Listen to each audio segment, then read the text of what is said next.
What is globalization? Wikipedia defines it as the increasing interaction of people, states, or countries through the growth of the international flow of money, ideas, and culture. But is that all what it is? How often do we ignore the effects it has on our daily lives? Through television sets, through newspapers, and even through smiles shared from miles away. Revolutionized commerce in today's world in a way that leaves our local vendors with nothing but unsold stock.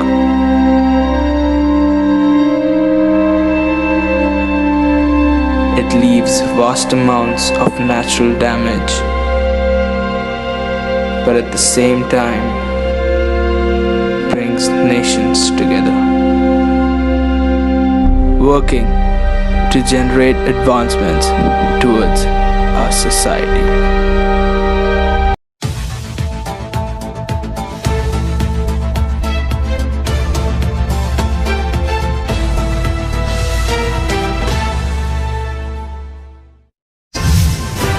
In the headlines, the globalization of religion and the global city. Identify the attributes of a global city. Analyze how cities serve as engines of globalization. Discuss how globalization affects religious practices and belief. Analyze the relationship between religion and global conflict, and conversely, global peace. And for the News Republic, your anchor, Miss Kyle from Contemporary World Class. Good Holy, Luzon, Visayas, and Mindanao. The globalization plays a vital role in a region and global city. Let us know the attributes of a global city, Miss N, on the news. Here are the attributes of global city. First, we have economic power. Second is economic opportunities. The third is economic competitiveness. The fourth is center of authority. The fifth is political influence. And lastly, center of higher learning and culture. First, we have economic power. Economic power enables the cities to invest and thrive on the other determining factors, including research and development, cultural interaction, livability, environment, and accessibility. The second is economic opportunity.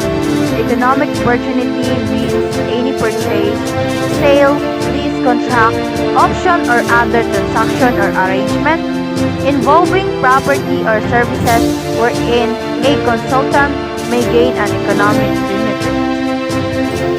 The third is economic competitiveness. Economic competitiveness in the context of comprehensive planning refers to examining and strengthening the ability of the region to compete effectively and prosper in the global economy. The fourth is center of authority. Center of authority, the centralized power definition, refers to a government where power is concentrated in a single authority. Only one source is recognized in such a system, and thus energy is usually vested within the central authority. And the fifth is political influence. Political influence, there is another reason some global cities have extensive political influence, and that is because they are home to regional or global headquarters of major international organizations. And lastly, Center of Higher Learning and Culture. Center of Higher Learning and Culture in global cities also includes the Center in Higher Learning wherein they provide high-quality education and learning at college or university level. Cultural centers in the cities make a powerful difference in student learning. I am alive, vibrant with possibility, a magnet for young creative talent, the engine for a knowledge economy. A river runs through me. There are many tributaries to my capital flows. I am an urban regenerator, a startup incubator, a creator of new opportunities, the catalyst for technological innovation, a laboratory for creative ideas. I am ever evolving, fusing the ancient with the modern, a transforming digital infrastructure. My social networks as diverse as my population. I am a host to opportunity, a home to establishment, a seat of academic learning, a cultural hub, a tech city, a D-zoned, mixed-use melting pot of people and ideas. I am the future, a millennial possibility, a corporate HQ, a growing business idea, an Olympic destination, an investment opportunity. I am a global city. For truth and accuracy, Miss N reporting for the News Republic. In this generation, globalization has been prevalent around the globe. Analyzing how cities serve as engines of globalization, Mr. Amor has the news. You heard it right. Globalization plays a crucial role in the society. Now, here's Mr. C and Miss B, our co-members. Now, Mr. C, what can you say about how city serves as engines of globalization?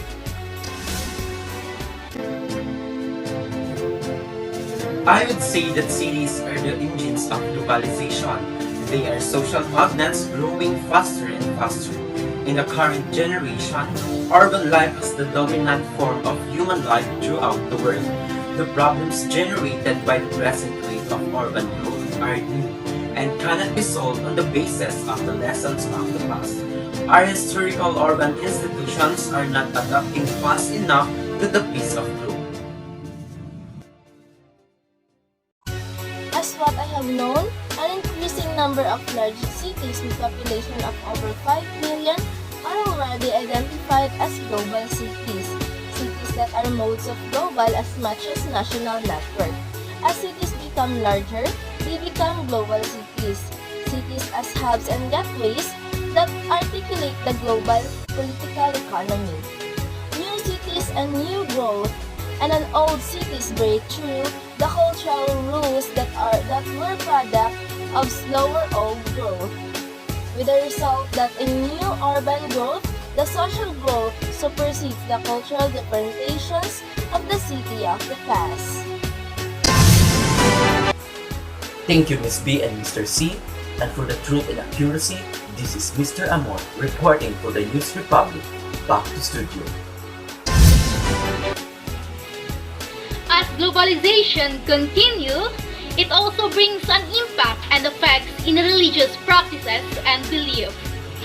Globalization has contributed a lot in providing a basis for the modern restoration and assets of the region. Even back then, globalization assisted religion in the same way that the Spaniards brought religion to our country. Today, communication technology, transportation, and the media are regarded as critical means by which religious believers rely on the spread of some of the other religious ideas. There are numerous ways to connect via social media, which is now used by religious groups to promote their religions. Membership in a religion, community, organization, or cult, as stated by them, is a superior associate that binds humanity directly to the divine or supernatural spiritual being. That's why other religious groups separate themselves from society and build a shelter for them in order to lessen distractions and to be free of the influence of globalization.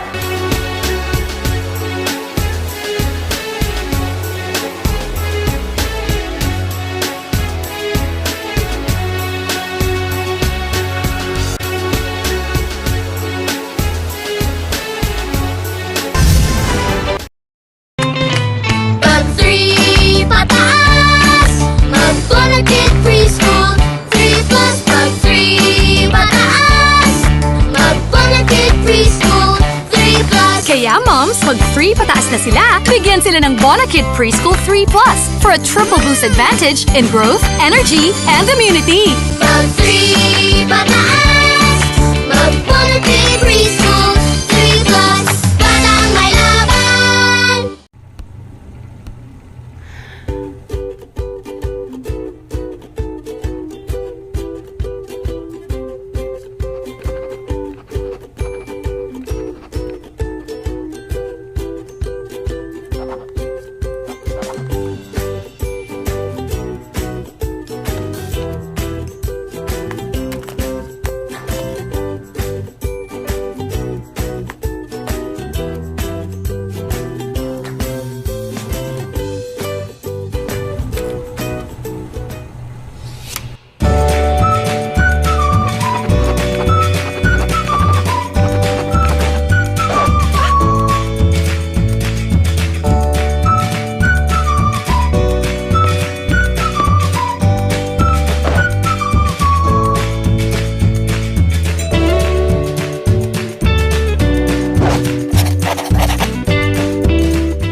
Sinabon mo, ngunit kulang pa rin. Ayaw ko nang sabunin. Ayaw ko nang tisin. Ayaw ko nang manalamin. Mukha ko ba'y kikinisin? Girl! Pag sabon lang, kulang. Use Eskinol. It cleans deep to help remove pimples, blackheads, and whiteheads. Talagang malinis, kaya makinis. Eskinol. Linis Kinis! Good Holy and welcome back, kabayan! Globalization has been a hot topic around the world. No major religion has been exempt from complicity in violent conflict. However, we must be aware of an almost universal tendency to oversimplify the part that religion plays in world politics. Conflict is rarely, solely, or even mostly caused by religion. Religion is sometimes neglected as a force in promoting peace, since there is so much focus on it as a catalyst of war. Here are Mr. K and Miss A for further information of the relationship of religion and global conflict, and conversely, global peace.